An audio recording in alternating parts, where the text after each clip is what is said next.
2026 की कड़वी सच्चाई जो कि आपके जीवन में घटित होने वाली हैं, इन्हें हम जानेंगे। 2026 अब प्रारंभ होने जा रहा है और 2026 में वो कुछ गृहस्थितियां हैं जिनका प्रभाव बहुत ज्यादा देखने को मिलता है। देखा जाए तो हर एक ग्रह का अपना प्रभाव देखने को मिलता है, परंतु ये 3 ग्रह ऐसे ग्रह हैं जो कि बड़े ग्रह माने जाते हैं और इनका प्रभाव भी हमारे जीवन में बहुत कुछ देखने को मिलता है। इस वीडियो में हम चर्चा करेंगे शनि की, राहु की और देवगुरु बृहस्पति की। क्रम से सबसे पहले हम शनि के बारे में जानेंगे, फिर राहु के बारे में जानेंगे और फिर देवगुरु बृहस्पति के बारे में जानेंगे।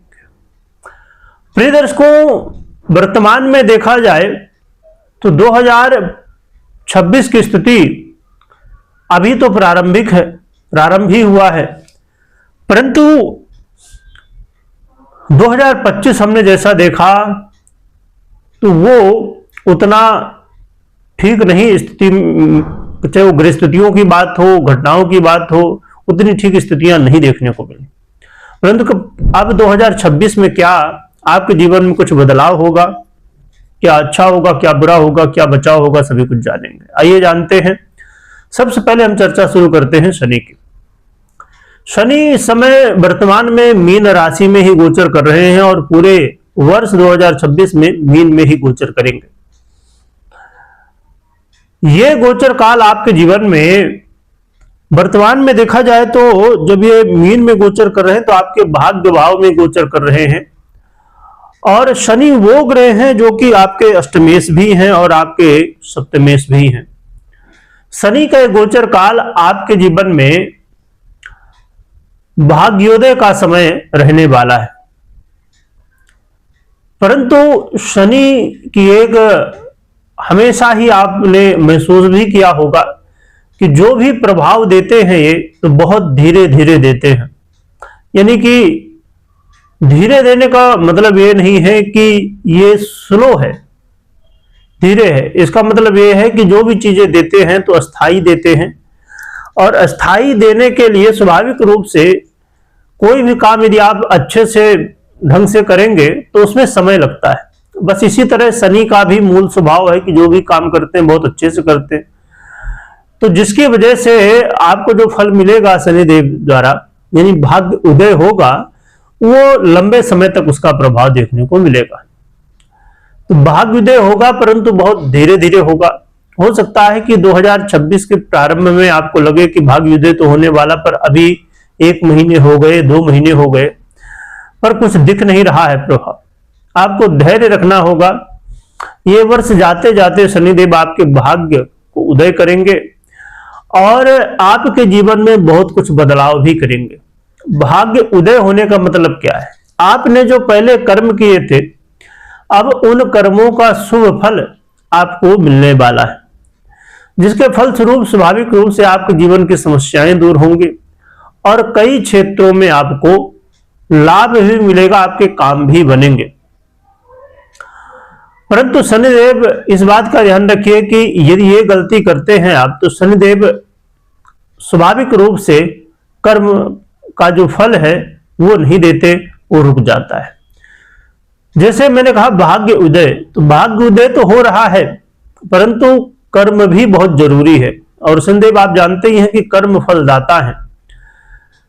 तो एक तो कर्म ये कि आपके भाग्य में है तो भोजन आपके सामने थाली में बहुत अच्छा भोजन आ गया, परंतु अब कर्म ये है कि आपको उसे ग्रहण तो करना पड़ेगा, खाना तो पड़ेगा, तभी तो आपके अंदर जाएगा। तो इसी तरह आपके भाग्य में अब बहुत सारी चीजें 2026 में शनिदेव लाएंगे, परंतु उन्हें प्राप्त करने के लिए आपको प्रयास तो करना ही होगा कि वो आपको प्राप्त हो सके। अब कहा जाए कि किसी के भाग्य में पैसा है 2026 में और वो कहे नहीं हमें कुछ काम ही नहीं करना, तो बिना कुछ काम किए तो आएगा नहीं। हाँ, यदि भाग्य अच्छा है, समय अच्छा है, यदि आप काम करेंगे तो आपको लाभ होगा, आपको सफलताएं मिलेंगी। तो ये बात जरूर ध्यान रखिए कि शनिदेव देंगे तो, परंतु उसके लिए आपको कर्म भी करना होगा। इसके अलावा देखा जाए तो शनिदेव धन लाभ भी कराएंगे आपको। और धन लाभ तो होगा ही होगा, और ऐसा धन लाभ जो कि लंबे समय तक के लिए आपको देखने को मिले। ये बहुत अच्छी बात है। और बहुत सारे लोग पहले इन्वेस्ट किए होंगे, तो आपने जो पहले इन्वेस्ट किया था वहां से प्रॉफिट भी आपको देखने को मिल सकता है। तो ये कुछ प्रभाव रहेंगे शनिदेव के 2026 में आपके लिए। यहां एक बात का जरूर ध्यान रखिएगा कि शनिदेव, मैंने पहले ही बताया पर फिर से समझ लीजिए कि देंगे सब कुछ, परंतु जल्दबाजी नहीं करना है आपको भी। शनिदेव भी जल्दबाजी नहीं चाहते, तो इस बात का आप ध्यान जरूर रखिए। अब बात कर लेते हैं राहु की। तो राहु वर्तमान में देखा जाए तो आपके अष्टम भाव में गोचर कर रहे हैं। राहु का गोचर काल कई बार ऐसी चिंताएं आपको देगा, ऐसे तनाव दे सकता है जो कि घर परिवार से रिलेटेड हो, या आप जल्दबाजी में कुछ ऐसा बोल जाए जिसकी वजह से समस्याएं हों। अधिक खर्च की स्थितियां आप महसूस भी कर रहे होंगे, वो अभी 2026 में राहु लगातार दे ही रहे हैं। 2025 में आपने देखा, 2026 में लगातार देंगे ही।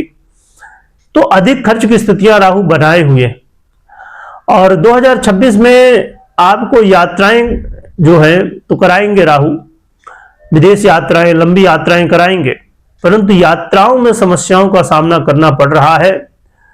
2025 में आपने महसूस किया होगा मई के बाद, और अभी भी राहु यहीं पर है, कहां पर, कुंभ राशि पर, और 2026 में लगभग पूरा वर्ष ही बस 5 दिसंबर को गोचर करेंगे, अपना बदलेंगे।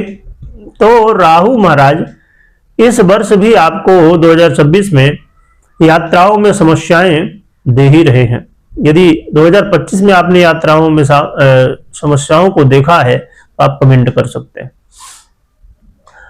और यदि ऐसी भी कोई स्थिति है जो कोर्ट कचहरी की है, तो जरूर उसमें बहुत सतर्क रहिए, क्योंकि राहु का प्रभाव जब जाते हैं तो जाते जाते इनका प्रभाव बढ़ जाता है। तो अभी कोई समस्याएं नहीं थी, बहुत अच्छी बात थी, परंतु अब ध्यान रखने की जरूरत होगी। और ऐसा कोई काम भी नहीं करना चाहिए कि जो कोर्ट कचहरी तक पहुंचे, क्योंकि इसकी संभावनाएं इस समय बढ़ सकती हैं। घर परिवार में जैसे मैंने कहा कि बहुत अच्छा माहौल बनाइए, अपना व्यवहार अच्छा रखिए तो ज्यादा बेहतर है। और इसके अलावा आपको किसी के ऊपर आंख बंद करके भरोसा बिल्कुल नहीं करना 2026 में।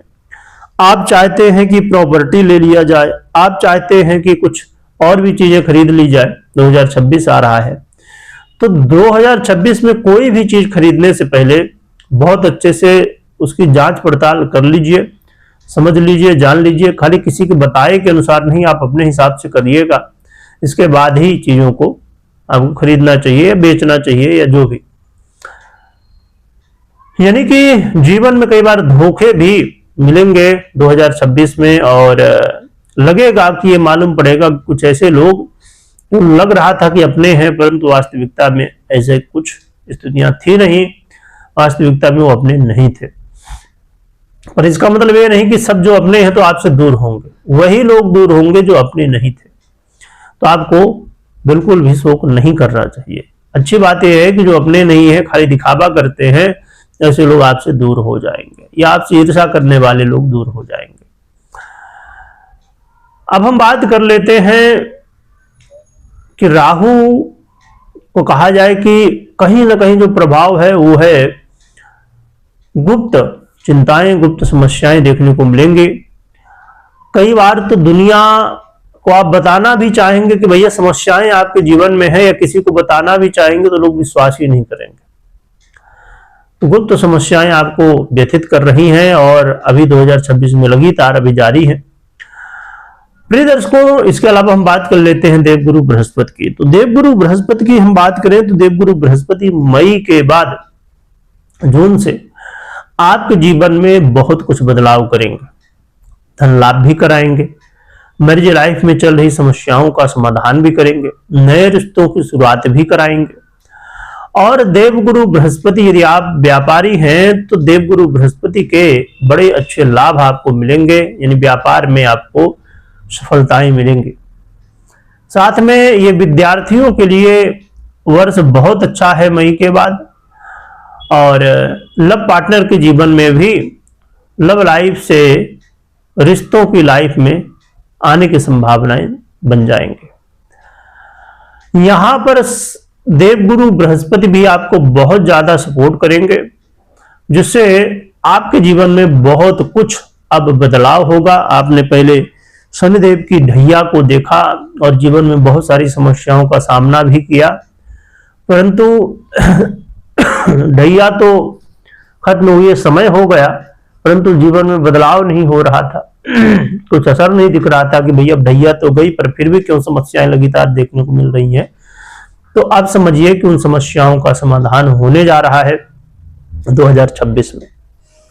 तो ये कुछ ग्रह स्थिति है, परंतु ये बहुत हद तक डिपेंड करता है कि कैसे प्रभाव आपको मिलेंगे 2026 में। आपकी पर्सनल कुंडली में ये तीनों ग्रह या अन्य ग्रह स्थितियां कैसी हैं, क्योंकि प्रिय दर्शकों, यदि ये तीनों ग्रह या दशाएं इत्यादि अन्य ग्रह स्थितियां सपोर्ट नहीं कर रही, अच्छी स्थिति में नहीं है, तो फिर ये रिजल्ट, अच्छा रिजल्ट ना मिलने की जगह समस्याएं बढ़ जाते हैं, है ना। तो इसलिए आपको ये ध्यान रखना है कि जरूर चेक करिए कि आप कुंडली में कैसे हैं ये, या तो कुंडली का विश्लेषण करें या तो करवाएं, जरूर देखें समझें। और गोचर के अनुसार क्या उपाय कर सकते हैं, तो आप 5 मुखी, 7 मुखी और 8 मुखी रुद्राक्ष धारण कर सकते हैं। और सबसे जरूरी है भगवत सेवा। आप अपने इष्ट की आराधना करिए। अपने इष्ट की आराधना जितना ज्यादा करेंगे उतना ही बढ़िया है। और आपके गुरुजन हैं, पुरोहित हैं, पंडित जी हैं, आपके माता पिता हैं, जो भी आपके श्रेष्ठ जन हैं, तो आप उनकी सेवा करिए और आशीर्वाद लीजिए। 2026 में आपको आशीर्वाद की बहुत जरूरी आवश्यकता है, जरूरत है। आपसे जो भी बड़े हैं उनका भी आशीर्वाद, भगवान का आशीर्वाद, तो सबकी सेवा करिए। और जितनी ज्यादा आप सेवा करेंगे उतना ही अच्छा आपके लिए है। तो सेवा करिए, कर्म भी करिए, तो जिससे आपके जीवन में जो समस्याएं हो दूर हो और आपको बहुत अच्छे रिजल्ट मिले। कमेंट में आपके जो इष्ट हो उनकी जयकारा लगाइएगा, खूब स्मरण करिएगा। वीडियो देखने के लिए बहुत बहुत धन्यवाद।